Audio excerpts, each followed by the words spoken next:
Hello, everyone, and welcome back to another episode of the Forgotten Generation podcast with your host, Troy. With me today is an amazing youth activist. Leah, would you like to introduce yourself? Thanks, Troy. Hi, I'm Leah. I'm 22, originally from Stoke-on-Trent. I currently work as a netball coach, but I'm now volunteering for a lot of youth-led organisations in my spare time. That is amazing. It's so good to have you here today. And so, what is your social action? So the things that interest me the most is using sport as a way for young people to build skills as well as friendship, fun. And then as part of that is having young people being involved in decision making, as that's kind of the pathway I've kind of come through. So for example, like getting young people on boards or within youth advisory groups that advise boards, that's my interest really. Wow, that's amazing. So, you very much love sport, don't you? Yeah, netball all the way. Wow, I love that. And so, what made you love sport, and what made you love netball as well? Well, I've always been very competitive. I've loved sport from a very young age. I'm also very tall. I'm 6'1", so it's quite handy in netball. Oh, Yeah. So yeah, I've always played netball, like still play netball even as an adult now. Like I started when I'm 6 and now 22. So it's just amazing to be able to now work in it because that's where my interests and passions lie. that is just so inspiring and so incredible. Because, honestly, I'm sure you're just an amazing netball person. You're just great. And so, what organizations are you part of? Yeah, so I'm in this year's cohort of I Will ambassadors, so that's very new for me. And then since then, it's kind of spiraled. I've now signed up to volunteer for Reach Out to All, as well as be a part of League Leaders Coaches Corner, which is like some more sport focused. So yeah, getting myself busy, filling my spare time. Loving that. I'm loving the business. I love how you're doing sports as well with your organizations you're part of, which is great. And tell me more about Reach Out to All. What does Reach Out to All do? Gosh. So Reach Out to All is like a bit of a youth-led organization, gosh. Full of amazing young volunteers like yourself. Yeah. They have lots of different pathways to come in. So gosh, I can't even remember what mine are, but volunteer, youth, youth worker, kind of research assistant. So you can kind of do what inspires you, what interests you. So yeah. That is amazing. And yes, Reach Out to All is an amazing organization that actually helps young people in volunteering skills and gives them a voice and a platform to very much make a difference. So I would highly recommend it to any young person who would like to take part in it. And so, what inspires you to have a voice? Yeah, so secretly, I'm quite an introverted person, but I have quite a strong sense of what's right or wrong. So even though I find like speaking up hard or making my voice heard hard, I just can't sit and let the world go by and sit on the sofa and get frustrated at the outcomes at the news. So for me, I work in a school. I get to coach in a school, so I work with young people like all day, every day. That's my job, and I love it. So I see myself in those people. I was once that person. I was started coaching at 14, so I was once, their age, going through their struggles at school. So yeah, it's weird that how coaching has led me to here. So I know that I can be the voice for people scared about speaking up. Because if I think I'm scared, but I'll still do it, there'll be people more scared. So since I work with young people, I've got my ear to the ground. So I kind of feel like I understand what they want, what they need, but also because I'm in that generation. So I understand the struggles because I'm feeling it now, just coming out into the adult world at 22. I'm starting to feel the effects of what's going on in the country, the world. So So amazing. It's just so empowering for you to basically say this because I can also hear it in your voice how passionate you are about young people's voices and just your on experience. It's just so moving. So you're just incredible, honestly. And so what other issues that you think young people are facing and given that you do like a lot of coaching?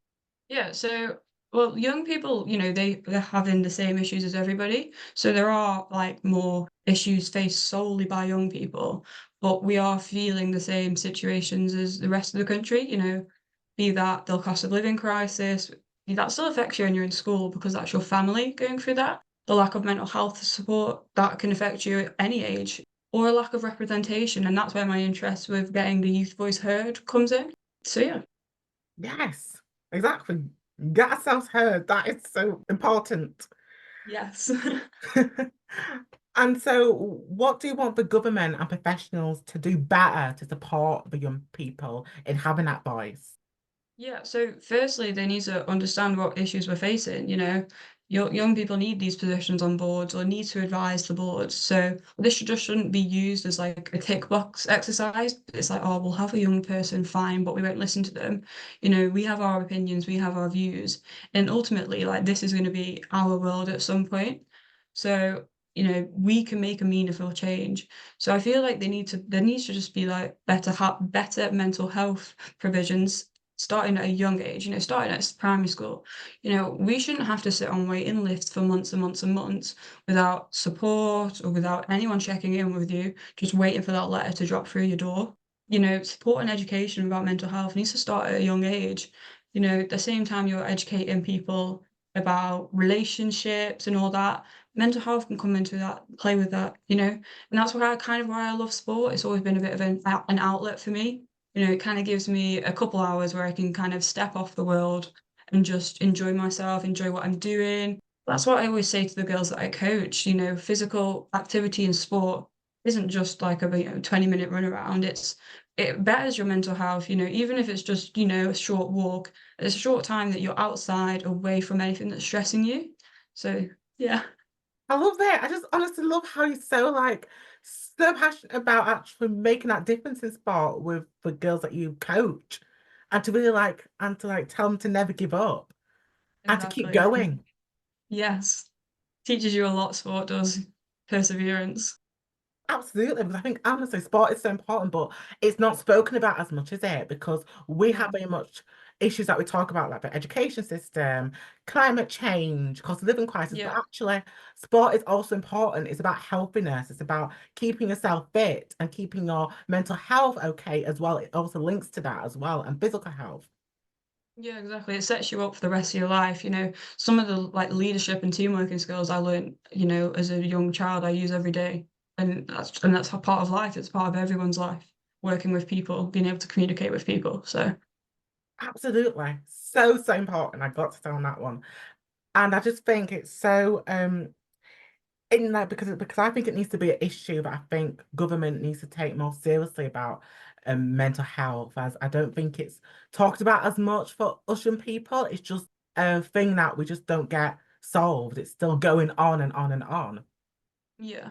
And unfortunately, it's always going to happen. It's always going to go on. But, the systems can be set up better so that less people have to use them.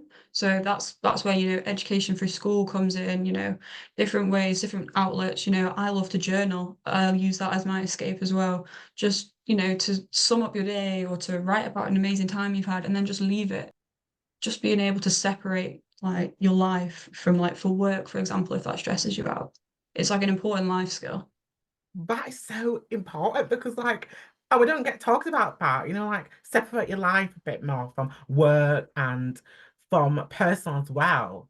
Because sometimes I Yeah. think, because a lot of young people might actually get worried and stressed, so they very much work over that weekend where they want to spend time with family or friends, but actually, don't do that actually. Just take that break from actually doing work and then spend time with family and friends and other things you do. Yeah, exactly. There's something I learned very, very recently is how to, close my laptop and then come home and that's it. That's work for the day. Don't need to check my emails, I'll check them in the morning. They're still going to be there. I can just try and separate that a bit better so I have the time to spend with the people that are important to me. That is so true. I think I honestly learned that lesson right now in this There you episode go. to very much do that, which is very, very important. And so we touched on about mental health. And do you think about the education system needs to be more better and more inclusive? And do you also think that the other issues like cost of living crisis needs to be tackled more with the government surrounding young people as well?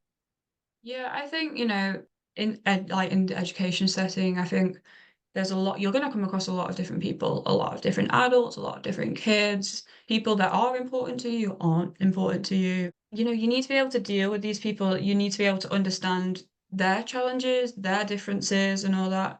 So, for example, I'm gay, and like going through school, didn't really know, didn't really ever come up, didn't come out till I was about 20, but knew the whole time.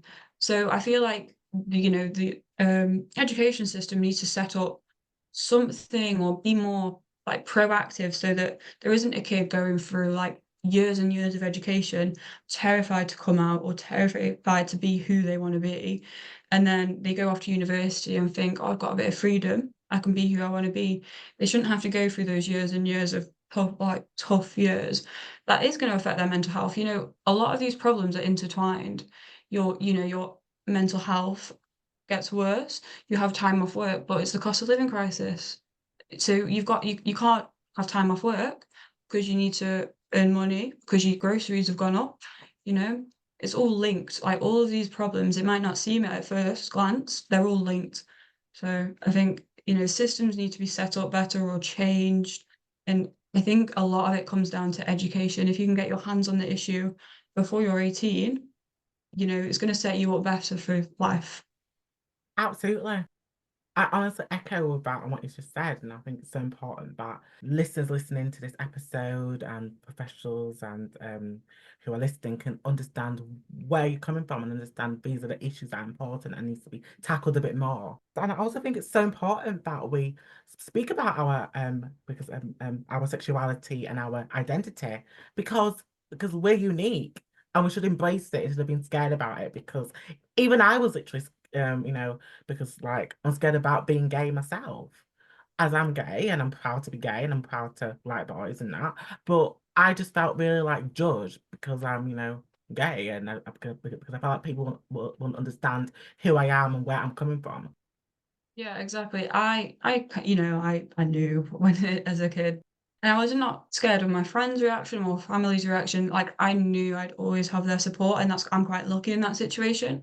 But it was more like the other people, the awkwardness of starting a new job and having that, oh, have you got a partner? And it's like, oh, well, having to explain that. It feels like every new situation you come into, you have to come out, which is something that I'm learning to deal with, but it's hard every time. I've just started a new job and I'm having these conversations now, and sometimes people don't know how to react. You don't know what upbringing they had, but I luckily so far, fingers crossed, I've not had a bad experience, and I know I'm lucky in that sense. But yeah, it all starts in education, is what I'm going to keep saying. It does. It all starts with education, and it's so, so important to educate those about on different identities and just who you are as a person and just to embrace it and to just be yourself. I think that's the key. So thank you so much Yeah. for saying about that. And so what would be your advice to a young person doing that, use social actions, like on starting new and feeling like they can't have a voice? And what would you advise them to do? So, you've got to figure out what's important to you, what you're interested in. So it might not sound at first that sports anything to do with social action, but it is. You can make it like that is. So yeah, mine's sport and youth voice. And then, it's amazing now that we've got social media, you've got Instagram, you've got X, LinkedIn. You can connect with people with similar views. We've connected over Instagram, over LinkedIn, and this is how you find like-minded people with your same views. You can see what they're up to if you're a bit nervous at first, see how they're going about their social action, and then build it into you. Reach out to these incredible organizations that we're a part of. I will reach out to all, like doing these amazing, amazing things and bringing these amazing young people together. And then if social media is your thing, get out there, put it out there, TikTok, Instagram, everyone, like, we consume it every day, and most people consume it every day. Like TikTok is a killer, it gets me. But it's a great way to find out find out about what people are doing and how to be involved with these things. Absolutely. That is just so important, like, and just start now. Yeah, exactly. That is Yeah. great. That was a great answer. And so what would be your quote to sum up your social action experience right now? A quote that I live by, and I say this every time I get asked this question, a quote that I live by is aspire to inspire. So I want to be able to inspire the next generation. And that's, I feel like it's like the Olympics. I'm passing on the torch, I'm passing on the baton. You know, it's not just about me, it's about all of us. Yes, I love that. I'm passing the torch. There you Yeah, go. I love it. Honestly, thank you so much for coming on this episode today. I really Thank you appreciate so it. much for having me, Troy. Please support the podcast by subscribing and rating the podcast. I'd love to hear what you like and what could be better for future episodes. If you want to find me, you can find me on Instagram and I will .troy, and also on X I will _Troy. Tune in to next week's episode.